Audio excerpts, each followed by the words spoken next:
Hi, my name is Mark Biernot. I'm a monetary economist. In this video, I want to talk about Russia's part shortage and how this affects the economy economically.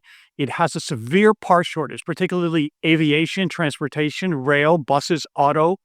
And you say, well, this is not manufacturing, it's just transport, getting something from part A place to part B place and connecting the dots. Not only to mention that it has primitive road, Russia or not, paved.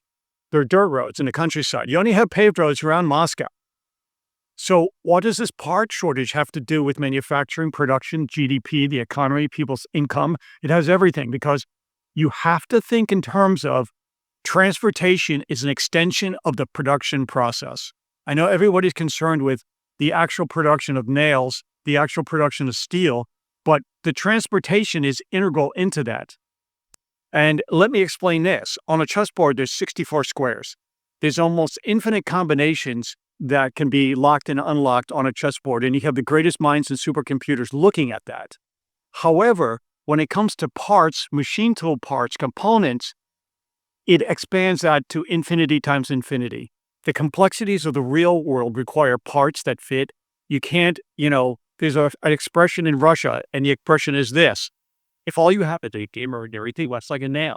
You look primitive Pete, just banging things. The Russians now, from what I understand, they have fuses, and they're like, maybe not literally, but proverbially, but maybe literally too, taking pennies. And when you have a burnt fuse, we have these switch boxes, they stick a copper penny or something like that, it's a piece of metal, into the fuse box. That's how serious the part shortage is in Russia. And you say, well, they're getting parts from China. Remember, we get parts from China. Europe gets parts from China. America gets parts from China. But they have quality control about mother companies standing over them, sitting over them, checking them, watching them. And if you don't, you get very low quality parts and goods coming from China. To say all quality in China is poor is an incorrect logical statement, because some are, some aren't. It's about the quality control. The parts going to Russia, any kind of machine tool parts and things that they need, are of the lowest quality. Why? Because the Chinese, I explained in one of my other videos, I knew this guy who was Chinese. I used to work with him in Manhattan. He used to take me to lunch. And we went to Chinatown one time on a dark Chinese night, way before the internet, and everything looked big and scary to me at that time. And I was a little bit scared. I'm in the middle of Chinatown, and he goes, Mark, the Chinese, they don't like you. And I'm like, oh no, I'm scared. But they don't not like you. They just want to make a buck. And yes, there's some element of truth to that story. His name was Tim, but, we called him Tim. I don't know what his real name was, but the Chinese, they're sending their best parts to the companies like in Europe and America that have quality control sitting over the process.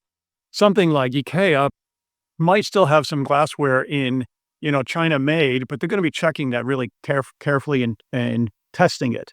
The stuff they send to Russia is just junk. It's just garbage. It's the stuff that, you use the hammer once and it falls apart. So, and when you add all this up into the complex chessboard, infinity times infinity of a macro economy and all the components, Milton Friedman made that point, you have a very difficult situation. It's being manifest in public transportation. They don't have drivers, and a lot of people can't afford cars.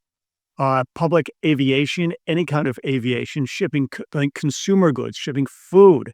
Remember, food is not a production problem. It's a redistribution and allocation problem for most of the world, because a lot of the world produces more than enough food.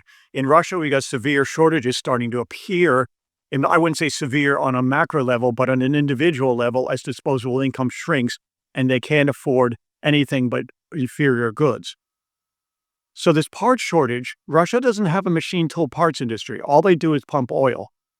It's China that has this, and they're giving the lowest quality machine tool parts and components, electronic components, to Russia, because they know that it's not something that will be checked with quality control. If it breaks, if it fizzes out, they'll be, it just happened. Right now, at this point in time in history, Russia is going to start feeling this, because they've been using the Soviet stockpiles, but now that they're running out, this is when these replacement stockpiles, they don't have the parts, they don't have the right parts. Now, I did my own plumbing. I do a lot of things, irrigation, strip line irrigation, because as you know, I'm pretty much a grower. in the States. And this is pretty complex stuff, even though it's simple, it's complex. I go to, you go to Home Depot or irrigation supply store, there's 1,000 different components that you have to fit and screw. And if it doesn't work, water is always going to find a way out. I mean, you can't use a turkey baster and jam it into something when you're doing plumbing. Water will always find its way out. You have to do it correctly. You have to have the right parts, the right fitting parts. Close enough might be good in, hand grenades and drive-in movies, but close enough is not good when it comes to water and stopping it up. Now think about how close enough is not good when it comes to the economy and Russian parts. So we've got this situation where Russia is looking for a victory plan. Imperial Russia, the Tsar, wants a negotiated settlement which will ease sanctions one way or another, lift the economic burden off of Russia, and Moscow can declare a victory. This is why it's a bad idea. In conjunction, I'm going to keep this message going with the economic message, because right now their economy is at the breaking point, especially if you look at whatever food, monetary, or parts, it's at the breaking point. If you remember the Star Trek episode in the original series, it was Balance of Terror. They drew a neutral zone. It was a demilitarized zone between the Federation of Planets, the free liberal democracies, and the imperial empire of the Romulans, right? The Romulans are supposed to be like the third Rome. Russia's supposed to be the third Rome, but it really isn't, because the Romulans were Stoics and they had arguably some ideals, if you remember the musing of the Romulan commander, stoical ideals and higher values. The Russian culture in this current form doesn't have this. It's more nihilistic. They've eradicated any type of religion or ideals to any significant degree in their culture.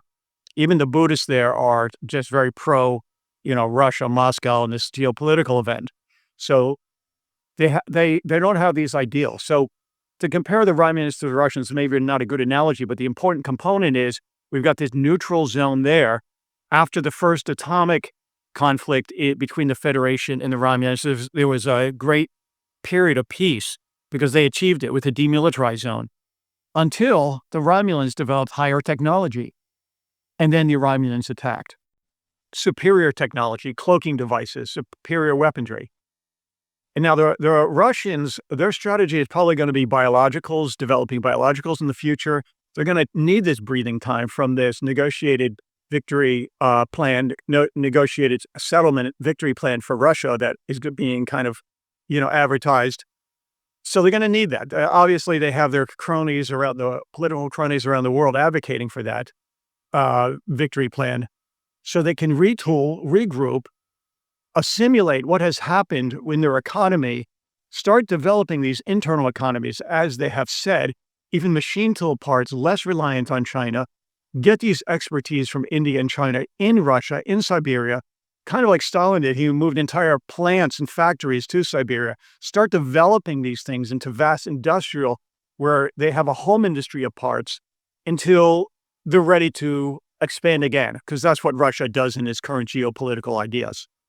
So this break in the efforts, this demilitarized zone, is really just allowing Russia to retool its machine tool parts industry, its production process, transportation, give the elitists, give the czarists a break, a breathing room, while the rest of the democracies, they're going to be working on and trying to, prompt this nationalism.